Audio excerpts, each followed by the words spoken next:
Clay Allison wasn't your typical outlaw. In fact, some called him a gentleman gunman, while others swore he was completely unhinged. Whether he was riding into town dressed to kill or settling a score with brutal flair, Allison carved out a reputation in New Mexico territory that left even hardened gunslingers wary. But was he truly a madman, or just a product of the violent, lawless frontier? In this video, we dig into the wild and often bizarre life of Clay Allison, the Old West's original bad boy. From duels and revenge to whiskey-fueled mayhem, his story is unlike any other.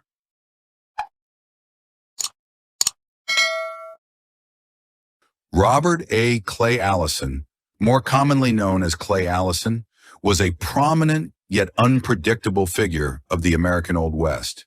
He worked primarily as a cattle rancher and cattle broker, but his name is more often remembered for his wild temperament and violent reputation. Born in Tennessee in 1840, Allison served in the Confederate Army during the Civil War, reportedly as part of a cavalry unit. Like many veterans of that brutal conflict, he returned to civilian life with a restlessness that would define much of his later behavior on the frontier. Allison was known to involve himself in personal feuds and physical confrontations, some of which escalated into deadly encounters. Over the years, he was involved in several documented altercations that included both gunfights and knife fights, some of which were with lawmen. His reputation for swift violence was reinforced by multiple accounts linking him to vigilante justice, including jail break-ins and lynchings. While these events were often seen by locals as acts of frontier justice, they contributed to Allison's growing infamy. His behavior, especially when under the influence of alcohol, was highly erratic. In one of the most frequently cited incidents, Allison reportedly rode his horse through a town while wearing nothing but his gun belt. This episode, while often repeated in folklore, is consistent with other accounts describing his unpredictable and theatrical personality. Allison's recklessness wasn't only a danger to others, it also put him at risk. According to reports, he once accidentally shot himself in the foot, a mishap that added to the perception that he was as much a threat to himself as he was to those around him. Though Clay Allison was never formally convicted of any major crime, his life was a vivid example of how blurred the lines could be between outlaw, folk hero, and citizen in the unsettled West. His legend continues to stir debate. Was he a disturbed man shaped by war, or simply a symbol of the untamed frontier? Clay Allison's early life. Clay Allison was born on September 2nd, 1841, in Tennessee. He was the fourth child in a large family of 9 children, born to Jeremiah Scotland Allison and Mariah Ruth Brown Allison. His father, a devout Presbyterian minister, supported the family not only through his religious service, but also by raising cattle and sheep. This combination of faith, hard work, and self-reliance shaped the early environment in which Clay was raised. The Allison family lived near Waynesboro, a rural community in southern Tennessee. From a young age, Clay worked alongside his siblings on the family farm, gaining experience in livestock handling and frontier living, skills that would later define much of his adult life. In 1861, as national tensions gave way to full-scale conflict, Clay enlisted in the Confederate Army at the age of 20. Like many young men of his time and region, his decision to join was likely influenced by a mix of local loyalty, family expectations, and a desire to protect his home and way of life. His enlistment marked the beginning of a transformative period that would influence his character, relationships, and the course of his life in the post-war American West, American Civil War. On October 15, 1861, Clay Allison joined the Confederate States Army, enlisting in Captain W. H. Jackson's artillery unit. Like many young men from Tennessee, he answered the call to serve during the early months of the Civil War. However, his initial military career was cut short. Just 3 months after enlisting, Allison received a medical discharge. Records suggest that an earlier head injury, possibly from childhood, interfered with his ability to perform duties as a soldier. The nature of this injury would later become the subject of speculation, with some believing it may have influenced aspects of his behavior in later life. Despite this early setback, Allison was determined to continue serving. On September 22, 1862, he enlisted again, this time with the 9th Tennessee Cavalry Regiment. The unit would go on to serve under the command of General Nathan Bedford Forrest, a controversial but highly regarded cavalry leader within the Confederate ranks. Forrest earned the nickname Wizard of the Saddle for his unconventional and aggressive battlefield tactics. Allison remained with Forrest's forces through the remainder of the war. In the final days of the Confederacy, on May 4, 1865, he surrendered with the rest of the command at Gainesville, Alabama, as the Southern armies collapsed and the war drew to a close. Following the surrender, Allison was briefly held as a prisoner of war. However, like many Confederate soldiers during this period, he was paroled just days later, on May 10, 1865. The parole allowed him and others to return home and begin rebuilding their lives after 4 years of national conflict. This transition back to civilian life would prove challenging for many veterans, and for Allison, it marked the beginning of a tumultuous path that would later define his legend in the American West. Post-Civil War. After returning home from the Civil War, Clay Allison became involved in a series of personal disputes and incidents that began to shape his growing reputation. One widely told but possibly exaggerated story involves a Union soldier from the 3rd Illinois Cavalry who allegedly came to the Allison family farm with the intention of taking control of the property. According to legend, a confrontation took place that escalated after the soldier broke a vase belonging to Clay's mother, a sentimental anniversary gift from her husband. The tale ends with Allison reportedly retrieving a rifle and using it to defend the family's home. While the veracity of this account remains uncertain, it reflects the deep post-war tensions that existed between returning Confederates and occupying Union forces during Reconstruction. Whatever the true cause, Clay Allison and several members of his family, including his brothers Monroe and John, sister Mary, and her husband Lewis Coleman, chose to head west shortly thereafter. They eventually settled in New Mexico territory, where Clay would spend some of his most formative years as a frontier figure. In the towns of Cimarron and Elizabethtown, Allison became known as a bold and sometimes volatile personality during a period of local unrest known as the Colfax County War. This conflict was driven by disputes over land ownership and political control, and it drew in a wide cast of settlers, ranchers, and hired guns. In the fall of 1870, a disturbing case gripped the town of Elizabethtown. A man named Charles Kennedy was accused of erratic behavior and was suspected in the disappearances of several travelers, as well as his own young son. He was held in the local jail while townspeople debated what to do. Eventually, a group of residents, reportedly led by Clay Allison, took matters into their own hands. They forcibly removed Kennedy from the jail and carried out an extrajudicial execution. When Kennedy's home was later searched, evidence was found that confirmed the townspeople's worst suspicions.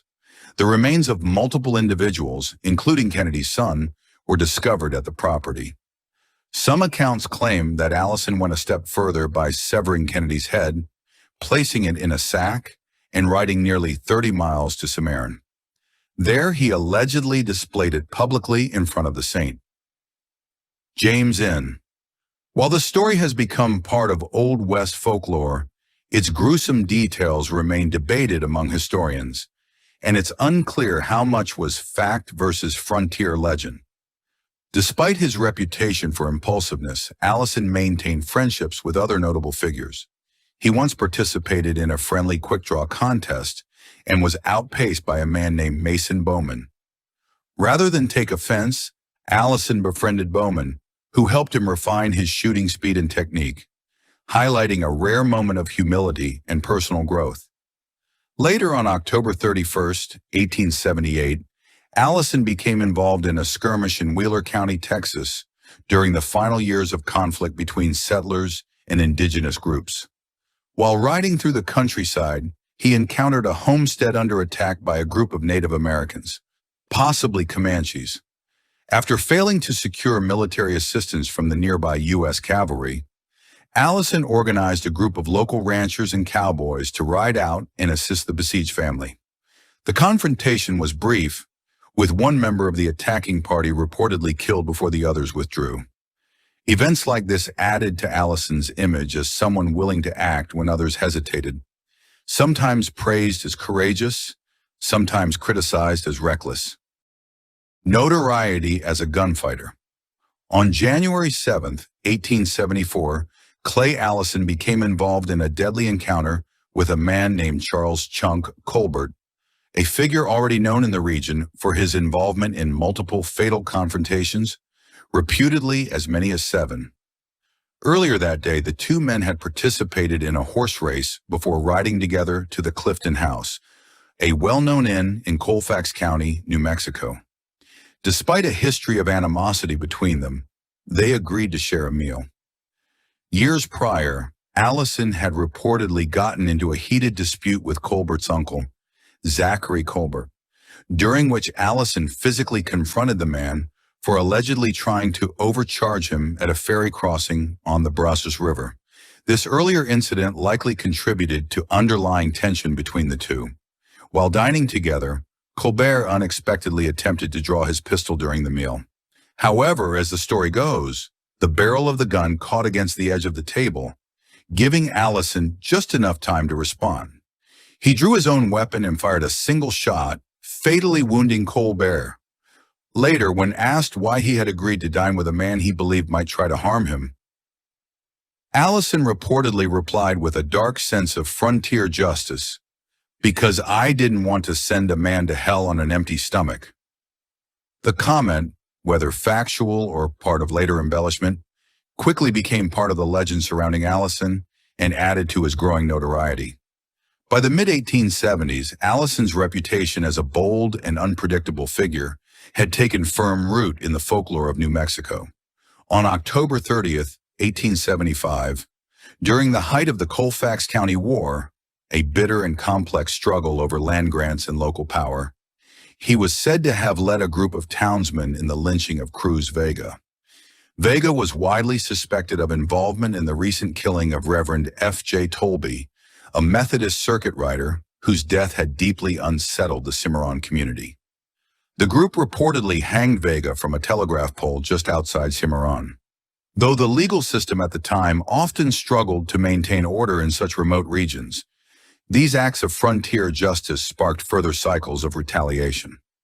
Just 2 days later, on November 1st, tensions rose again when members of Cruz Vega's family, led by his uncle Francisco Griego, approached Allison at the Lambert Inn, now the historic St. James Hotel in Cimarron. Accounts say the men confronted Allison and accused him of playing a central role in Vega's death. During the argument, Griego allegedly reached for his revolver. In response, Allison drew first and fired twice, resulting in Griego's death. A formal charge of murder was brought against Allison on November 10th. However, after an inquiry into the circumstances, authorities determined that Allison had acted in self-defense, and the case was dismissed. These events, while controversial, continued to shape Allison's image as both a feared and admired figure on the frontier, someone who, for better or worse, often took matters into his own hands in a region where law and justice were not always clearly defined. On March 24, 1876, a deadly confrontation occurred involving members of the 9th U.S. Cavalry Regiment, an African-American unit also known as the Buffalo Soldiers. During a dispute in Texas, 3 troopers, Privates George Small, Anthony Harvey, and John Hanson, lost their lives. A 4th soldier, whose name was not recorded, was wounded. Reports at the time linked the incident to a group of Texas cowboys. Among them was a man named Davy Crockett, not the famous frontiersman, but a namesake. And months later, he was killed by local law enforcement officers under unrelated circumstances. One confused and exaggerated account later circulated, claiming that Clay Allison himself had been responsible for shooting a black sergeant and several soldiers during a bar altercation. However, contemporary investigations found no supporting evidence to confirm this version of events. While Allison was briefly taken into custody for questioning, he was released when authorities could not connect him directly to the violence. Later that same year, in December 1876, Allison and his brother John rode into the town of Las Animas, Colorado. After stopping at a local saloon, they were approached by Bent County Constable Charles Faber. The constable informed the brothers that a town ordinance prohibited carrying firearms within city limits and requested that they surrender their weapons. The Allisons declined to comply. Faber then left the saloon and deputized 2 local men before returning to enforce the ordinance. According to eyewitness accounts, as the 3-man posse stepped inside the saloon, someone in the crowd shouted a warning. What followed was a sudden exchange of gunfire. John Allison was struck multiple times, wounded in the chest, arm, and leg. In the chaos, Clay Allison returned fire, and one of his shots fatally wounded Constable Faber. The 2 deputized men quickly fled the scene. Both Clay and John Allison were arrested and charged with manslaughter. However, after reviewing the circumstances, the charges were ultimately dropped.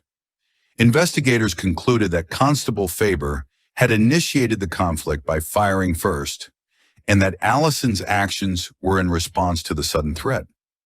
This episode further cemented Clay Allison's reputation as a man who often found himself at the center of high-stakes altercations, sometimes due to his own choices, and sometimes as a result of the volatile environments he moved through in the American West. Alleged confrontation with Wyatt Earp. In March 1877, Clay Allison made the decision to sell his ranch to his brother, John Allison. After leaving ranch life behind, he relocated to Sedalia, Missouri, and later moved again to Hays City, Kansas. It was there that he transitioned into a new profession as a cattle broker, taking advantage of the thriving cattle trade in the region. Eventually, Allison's work brought him to Dodge City, Kansas, a bustling frontier town known for its saloons, cowboys, and trail drives. At the time, Dodge City had earned a reputation as a rough cattle town, and Wyatt Earp was serving as a deputy marshal. When Allison arrived, his reputation as a bold and unpredictable figure from New Mexico and Colorado had already reached the local lawmen. According to later claims by Earp and his biographer, a dispute arose between the town authorities and several cowboys who were allegedly working under Allison. The story suggests that Earp, along with his friend Bat Masterson, confronted Allison and his men in a saloon, successfully persuading him to back down without violence. However, this account has been challenged by historians. There is no solid evidence that such a confrontation took place, and Bat Masterson was not even in Dodge City at the time. Additionally, Earp didn't mention the incident until years later, after Allison had passed away and could not dispute the version of events. Contemporary sources offer a different version. According to eyewitnesses, including noted cattleman Dick McNulty and Chalk Beeson, co-owner of the Long Branch Saloon, it was they, not the lawmen, who played a key role in diffusing the situation. They reportedly spoke with Allison and his men and convinced them to peacefully surrender their firearms, thus avoiding a confrontation. One of the most credible accounts comes from Charlie Siringo, who at the time was a working cowboy and would later become a respected Pinkerton detective. In his written memoirs, Siringo confirmed that McNulty and Beeson were responsible for resolving the standoff. He specifically stated that Wyatt Earp did not even approach Allison during the incident. 1880s. From 1880 to 1883, Clay Allison managed a ranch in the Texas Panhandle alongside his brothers, John and Jeremiah. Their property was located about 12 miles northeast of the frontier town of Mobeetie at the confluence of the Washita River and Gageby Creek. At that time, the land was part of Wheeler County, what is now Hemphill County, Texas. During this period, stories of Allison's eccentric behavior continued to circulate. One well-known tale, though likely exaggerated, claimed he once rode through the streets of Mobeetie under the influence of alcohol, wearing nothing but his gun belt. Such accounts contributed to his growing reputation for unpredictability on the frontier. though their accuracy is debated. Amid the rugged setting of Moby Dick, Allison settled into family life. On February 15, 1881, he married America Medora Dora McCulloch, a woman from Sedalia, Missouri. Their marriage marked a shift in Allison's life as he appeared to move away from his more turbulent years and focus on ranching and family. By 1883, Clay had sold his Panhandle ranch and moved farther west to an area near Pope's Wells, a well-known stop on the historic Goodnight Loving Trail. There he purchased land near the Pecos River crossing at the Texas-New Mexico border, roughly 50 miles northwest of Pecos, Texas. This new ranch became the Allison family's home. Clay and Dora would go on to have 2 daughters. Their first child, Patty Dora Allison, was born on August 9, 1885 in Cimarron, New Mexico. Their second daughter, Clay Pearl Allison, was born on February 10, 1888 in Pecos, Texas, 7 months after Clay's untimely death. On July 1, 1887, Clay Allison died in a tragic accident. While hauling a load of supplies in a wagon, one of the sacks of grain shifted and began to fall. In trying to recover it, Allison lost his balance and fell from the wagon. One of the wheels ran over him, causing fatal injuries. He was just 45 years old at the time. Allison was buried the following day in Pecos Cemetery. Nearly a century later, on August 28, 1975, his remains were moved to Pecos Park in a special ceremony held near the Pecos Museum. A grave marker was placed at the site, although it incorrectly listed his birth year as 1840. Later, a second marker was added at the foot of the grave, bearing the now famous epitaph, "He never killed a man that did not need killing." This phrase, often attributed to Allison, reflects the way many remembered him, not just as a gunman, but as a complex figure shaped by the turbulent world of the American frontier. Clay Allison lived fast, rode hard, and left behind a legend that blurred the lines between justice and vengeance, fact and folklore. To some, he was a fearless frontier hero. To others, a man too quick to take the law into his own hands. But one thing's for sure, Clay Allison carved his name into the untamed pages of Wild West history with grit, gunpowder, and just enough madness to be unforgettable. If stories like this keep your spurs spinning, don't ride off just yet. Please like and share if you find the video content interesting and useful. Don't forget to subscribe to the channel and comment below so as not to miss the upcoming interesting videos. Thanks for watching.